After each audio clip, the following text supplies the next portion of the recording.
খুবই মজাদার বিফ খিচুড়ির রেসিপি আজকে আমি আপনাদের সঙ্গে শেয়ার করছি। এই বিফ খিচুড়িটা এত বেশি মজা হবে, এতটাই ফ্লেভারফুল হবে যে আপনি এই পদ্ধতিতে নেক্সট টাইম থেকে বিফ খিচুড়ি মেক করবেন এবং সেটাই এনজয় করবেন। আজকের খিচুড়িটা আমরা প্রেশার কুকারে করছি, তবে আপনি মোটা তলানিযুক্ত পাতিল বা হাঁড়ি চুজ করতে পারেন আজকে এই বিফ খিচুড়িটা করার জন্য। আমরা এখানে ১ টেবিল চামচের থেকে বেশি পরিমাণে বাটার ব্যবহার করছি। বাটারটাকে একটু মেল্ট করে এখানে কিছুটা পরিমাণ তেল মিক্স করব আমরা। তেলটা একটু মিক্স করে তারপরে আমরা এখানে কাঁচা মরিচ মাঝখান দিয়ে ফালি করে নিয়েছি, রসুন কুচি করে নিয়েছি আর পেঁয়াজ কুচি করে নিয়েছি, সেগুলোকে একটু ভেজে নিব। আর আমরা এখানে চালটাকে খুব ভালোভাবে ধুয়ে নিচ্ছি। আমরা এখানে রেগুলার ভাতের চালটাই ব্যবহার করছি। এটা দিয়ে এই খিচুড়িটা সবচেয়ে বেশি মজা হবে অ্যান্ড অনেক বেশি ফ্লেভারফুল হবে। তবে আপনি পোলাওয়ের চাল বা বাসমতি চাল নিতে পারেন। আমরা এখানে দিয়ে দিচ্ছি তেজপাতা বেশ কয়েকটা, যদিও গরুর মাংসে এগুলো রয়েছে, তারপর আমরা এগুলো দিচ্ছি এখানে। লং দিয়ে দিলাম 4টা, এলাচ দিয়ে দিলাম 2টা, আর আমরা দারচিনি দিয়ে দিচ্ছি 2 টুকরা। এবার আমরা খুব ভালোভাবে সবগুলো মশলা একসঙ্গে মিক্স করে নিব।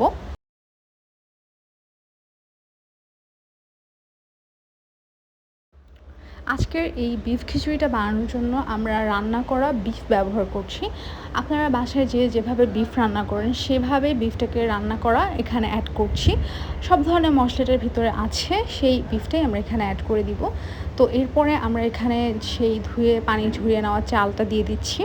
এবার চালটাকেও আমরা ভেজে নেব। এখানে কিন্তু আমরা পেঁয়াজ বা রসুন কুঁড়োটাকে ভেজে গোল্ডেন ব্রাউন কালার করে নিই। একটু সফট হয়ে গিয়েছিল, মশলাগুলো একটু ফ্লেভার ছেড়ে দিয়েছিল, তারপরে আমরা চালটা অ্যাড করে দিয়েছি। চালটা অ্যাড করার পরে অন্যান্য পেস্ট মশলাগুলো আমরা এখানে অ্যাড করে দিব একে একে। আজকের এই বিফ খিচুড়ির যে হিরো ইনগ্রেডিয়েন্টস সেটা হচ্ছে ডাল। ডালের জন্য আমরা এখানে বুটের ডাল দিয়ে দিচ্ছি আর মসুরের ডাল, 2টা ডালই আমরা এখানে ব্যবহার করব। 2 ধরনের ডাল ব্যবহারে যেটা হবে আপনাদের খিচুড়িটা আরও বেশি ফ্লেভারফুল হবে এবং খেতেও বেশি ভালো লাগবে। যেহেতু ডালই হচ্ছে খিচুড়ির মেইন উপকরণ, তাই 2 ধরনের ডাল ব্যবহারে কিন্তু এটার ফ্লেভার অনেকটাই চেঞ্জ হয়। ডালগুলো খুব ভালোভাবে মিক্স করা হয়ে গেলে এখানে আমরা জিরার পেস্ট ব্যবহার করছি, আদার পেস্ট ব্যবহার করব। এই 2টা পেস্টই আমরা এখানে ব্যবহার করছি, আর কোনো এক্সট্রা মশলা আমরা এখানে দিচ্ছি না। তারপরে আমরা দিয়ে দিলাম মসুরের ডাল। তো 2টা ডালই আমরা এখানে হাফ কাপ করে ব্যবহার করেছি।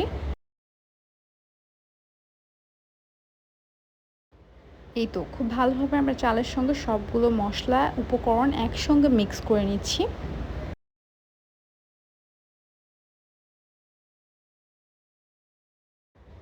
খিচুড়ির কালারের জন্য আমরা এখানে হলুদ আর টেস্ট বাড়ানোর জন্য আমরা এখানে লবণ ব্যবহার করছি। লবণটা আপনারা বুঝে ব্যবহার করবেন।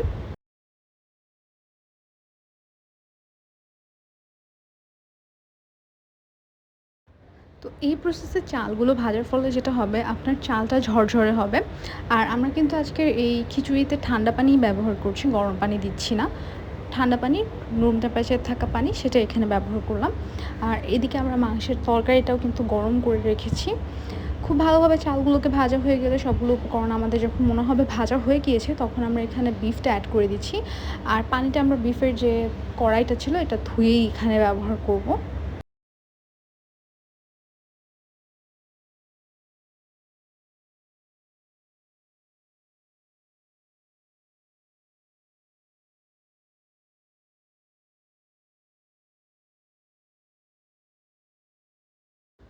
পরিমাণ অনুযায়ী পানি এখানে অ্যাড করা ডান।